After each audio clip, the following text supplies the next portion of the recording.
انما وليكم الله ورسوله انما وليكم الله ورسوله والذين آمنوا الذين يقيمون الصلاة ويؤتون الزكاة وهم راكعون. بآواز بلند صلوات.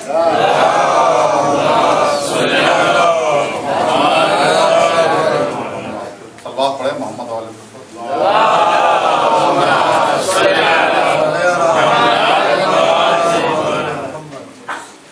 اعوذ باللہ من الشیطان اللعین الرجیم.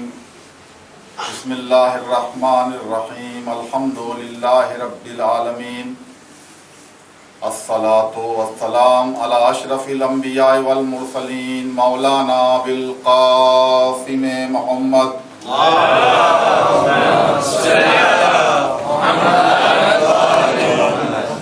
وعلى اہل بیتہ الطیبین الطاہرین المعصومین المنتخبین المنتجبین ولعنۃ اللہ علی اعدائہم اجمعین من الآن الى قیام یوم الدین وبعد یوم الدین.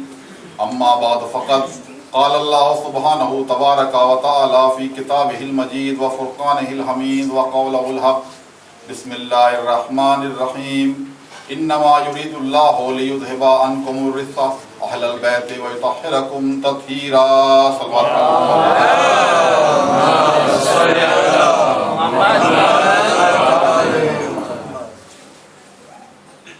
برادران عزیز، میں نے آپ کے سامنے جو آیہ تطہیر کہ جس میں ارشاد ہو رہا ہے انما یرید اللہ لیذھب، اللہ کا ارادہ ہے کہ اہل بیت کو نجاست سے دور رکھے، اہل بیت کو پاک رکھے اور اس طرح پاک رکھے جس طرح پاک رکھنے کا حق ہے. عزیزو، میں نے ابھی تقریباً آپ لوگ کا یہ پروگرام 1 گھنٹے سے میں دیکھ رہا تھا. مجھے دیکھ کے بہت خوشی ہوئی اور میں کس طرح آپ حضرات کا شکریہ ادا کروں کہ اتنا اچھا پروگرام آپ لوگوں نے منعقد کیا، برپا کیا.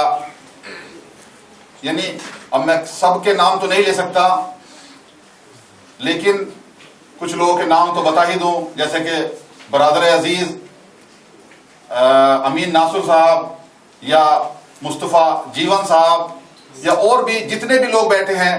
یہ ایک آدمی کا کام نہیں ہے بلکہ سب کی محنت سے ہوا ہے.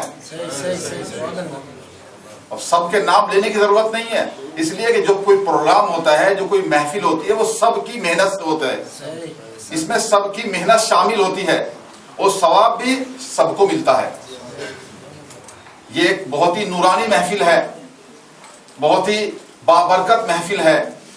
میں بہت ہی آہستہ آہستہ اور بہت ہی جلدی تو آپ کے سامنے جو ہے مختصر سا پڑھنا ہے، بہت لمبی کوئی تقریر نہیں کرنا ہے، بہت آہستہ آہستہ تاکہ آپ سمجھ لیں.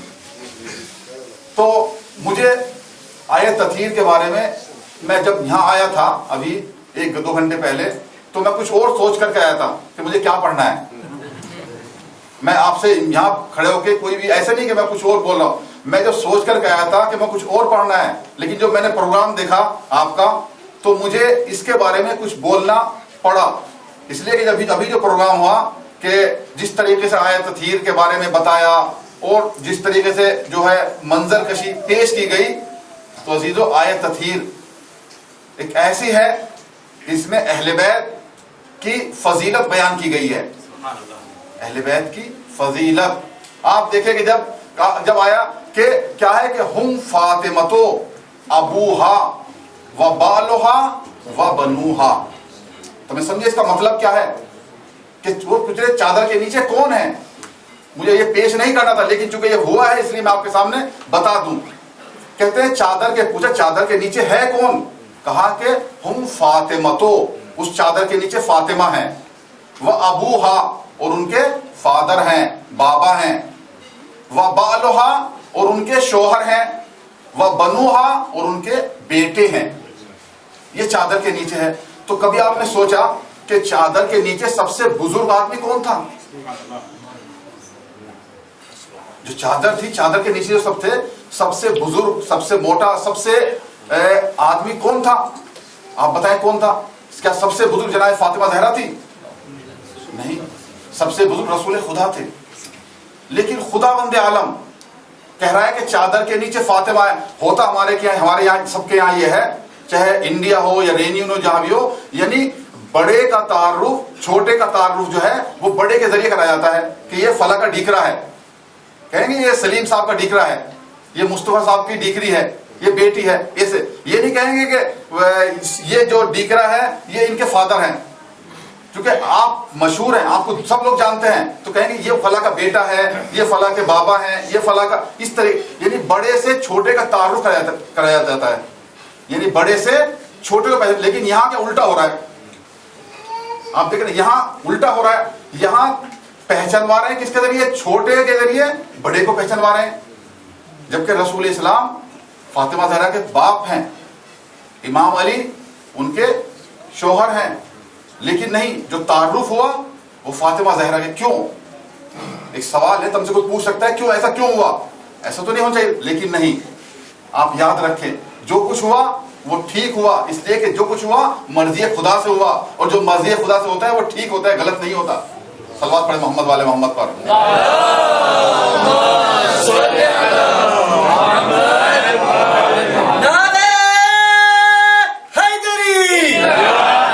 تو سوال یہ ہے کہ ہوا کیوں؟ ابھی تو جواب تو میں نے ابھی جواب تو آپ کو نہیں دیا نا کہ کیوں ہوا. جواب بتاتا ہوں آپ کو کیوں ہوا. دیکھیں نا، تعارف فاطمہ زہرا کے ذریعے کیوں ہوا؟ آیت تطہیر نازل کہاں ہوئی ہے؟ رسول اسلام کے گھر یا فاطمہ زہرا کے گھر؟ آیت تطہیر، شاید میری بات بچے بھی سمجھ رہے ہوں گے، ورنہ اگر نہیں سمجھے تو آپ بتانا ان کو. آیت تطہیر نازل ہوئی ہے کس کے گھر ہوئی ہے؟ فاطمہ زہرا کے گھر. آیت تطہیر فاطمہ زہرا کے گھر نازل ہوئی. چونکہ آیت تطہیر نازل ہوئی ہے فاطمہ زہرا کے گھر، اس لیے تعارف بھی کرایا گیا فاطمہ زہرا کے ذریعے. اگر آیت تطہیر نازل ہوتی رسول اسلام کے گھر تو تعارف کرایا تھا رسول اسلام کے ذریعے. سمجھا؟ تو چونکہ فاطمہ زہرا کے گھر آیت تطہیر نازل ہوئی، اس لیے بتایا گیا کہ دیکھو اس چادر کے نیچے فاطمہ زہرا ہیں، اس چادر کے نیچے ان کے باپ ہیں، ان کے شوہر ہیں، ان کے بیٹے ہیں. لیکن کون ہیں یہ؟ پنجتن، جو پاک ہیں، طیب ہیں، طاہر ہیں. حسن کتنا حسین نام ہے، حسین کتنا خوبصورت نام ہے. تو میں بتاؤں، تاریخ بتاتی ہے کہ امام حسن اور امام حسین سے پہلے عربی تو لوگ بولتے تھے، اور حسن و حسین عربی کے دونوں نام ہیں، لیکن کسی کے نام حسن و حسین نہیں تھے. امام حسن اور امام حسین سے پہلے کسی کے نام جو ہے صرف صفت کے طور پہ، کسی کی خصلت بتانی ہے کہ بہت حسین ہے، حسین خوبصورت ہے، خصلت کے طور پہ تو استعمال ہوتے تھے، لیکن نام کسی کے نہیں تھے. نام جو رکھے گئے ہیں سب سے پہلے حسن و حسین کے رکھے گئے ہیں. تو اس کے بعد آپ دیکھیں جو یہاں محفل ہے، بہرحال اس کے بارے میں تھوڑا بیان کر دوں. کس کی محفل ہے؟ امام سید سجاد کی. امام سید سجاد. اب آپ دیکھیں امام حسین کو کیا کہتے ہیں؟ سید الشہداء. سید الشہداء. آپ برابر سنتے ہیں مجلسوں میں اور جلسات میں پڑھتے ہیں السلام علیکم یا سید الشہداء. آپ دیکھیں اس سے پہلے جتنے بھی ہمارے امام ہیں وہ سب شہید ہوئے ہیں. آپ پہلے امام سے لے کر کے 11ویں امام تک دیکھیں، کسی کو تلوار کے ذریعے، کسی کو زہر کے ذریعے. لیکن کسی کا لقب جو ہے سید الشہداء نہیں ہے، صرف امام حسین کا لقب سید الشہداء ہے. اسی طریقے سے سید سجاد، امام زین العابدین. آپ کو کیا کہتے ہیں؟ سید السجاد. زین العابدین یعنی عبادت کرنے والوں کی زینت، سید سجاد. تو ان کا لقب ہے. آپ دیکھیں سب نے عبادت کی لیکن سید سجاد ایک ہی بنے. کون؟ امام حسین کا بیٹا. صلوات پڑھیں محمد والے محمد.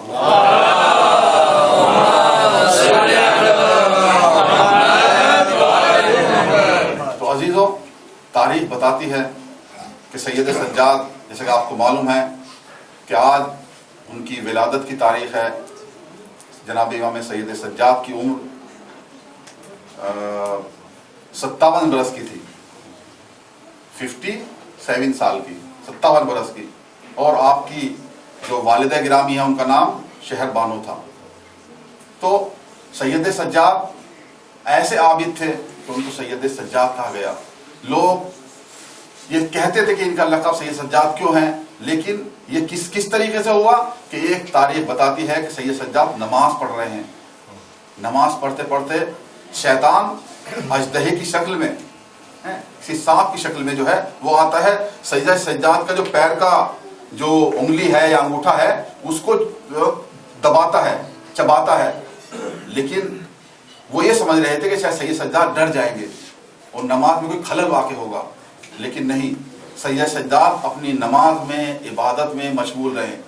جب کچھ اثر نہ ہوا تو یہ کہتا ہوا گیا انتا زین العابدین، انتا زین العابدین، صلوات پڑھے محمد والے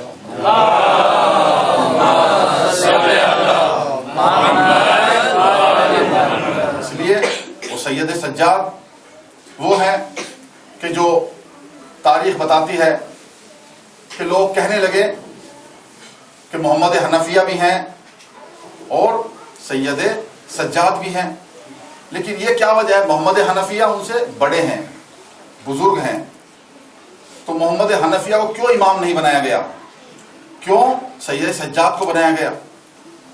تو آخر میں سب لوگ آتے ہیں مل کے اکٹھے ہو کے کس کے پاس؟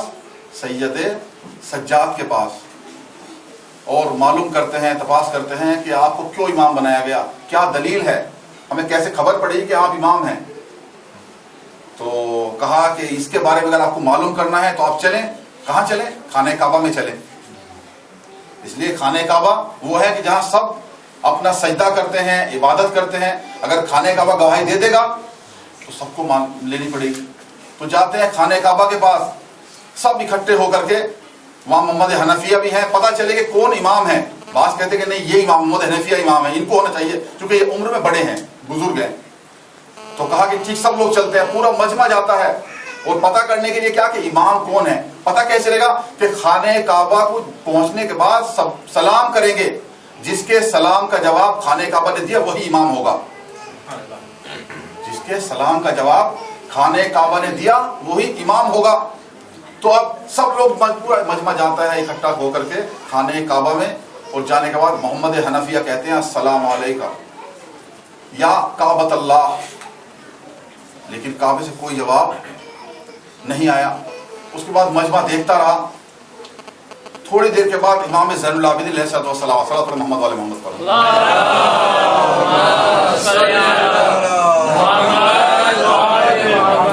تھوڑی دیر کے بعد امام زین العابدین علیہ الصلوۃ والسلام آتے ہیں اور ایک مرتبہ کعبے کی طرف رخ کر کے سلام کرتے ہیں۔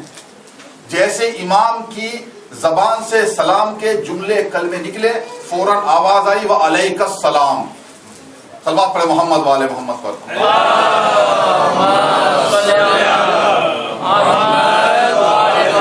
جیسے ہی کعبے کی طرف سے آواز آئی وعلیک السلام، تو ایک شخص کہتا ہے انتا زین العابدین، انتا زین العابدین۔ تو اس طریقے سے معلوم ہوئی امام ہی جو ہے وہی امام زین العابدین ہے، اور آج ہم سب مل کے انہی کے وسیلے سے دعا مانگتے ہیں۔ یہ اتنی نورانی محفل ہے۔ امام علی نے کہا ہے کہ ہمارے شیعہ وہ ہیں جو ہماری خوشی میں خوش ہوتے ہیں اور ہمارے غم میں غمی کرتے ہیں۔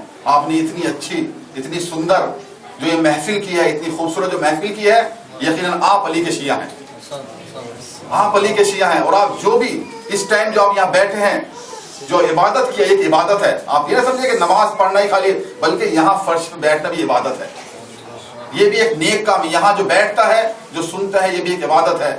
تو ہم اب دعا مانگتے ہیں کس کے وسیلے سے؟ امام حسین کے وسیلے سے، جناب سید سجاد کے وسیلے سے۔ پروردگارا تو ہماری اس عبادت قبول فرما یا اللہ، یا اللہ۔ جن لوگوں نے بھی یہ محفل کا انتظام کیا ہے ان سب کی نیک تمناؤں کو پورا فرما یا اللہ۔ جو بیمار انہیں شفاء کاملہ عاجلہ عنایت فرما یا اللہ، جو بیمار انہیں شفاء کاملہ عنایت فرما یا اللہ۔ ہمارے دل میں جو بھی نیک تمنائیں، حاجتیں، منتیں، مرادیں، انہیں پوری فرما یا اللہ۔ جو لوگ کربلا کی طرح جنہوں نے نہیں کی انہیں زیارت سے مشرف فرما یا اللہ۔ سیریا میں جو شیعہ ان کی حفاظت فرما یا اللہ، یا اللہ، یا اللہ، یا اللہ۔ ہم پھر یہ دعا مانگتے ہیں کہ یہاں پہ جتنے لوگ بیٹھے ہیں ان کی جو نیک تمنائیں ہیں، اچھائیں ہیں، مرادیں ہیں، انہیں پوری فرما۔ ان کے کاروبار میں ترقی عنایت فرما، ان کو حلال روزی عنایت فرما، امام مہدی کے ظہور میں تعجیل فرما۔ ربنا تقبل منا انک انت السمیع العلیم۔ ایک مرتبہ سورہ الحمد اور 3 مرتبہ سورہ قل پڑھ کے تمام مرحومین کی سورہ پڑھ۔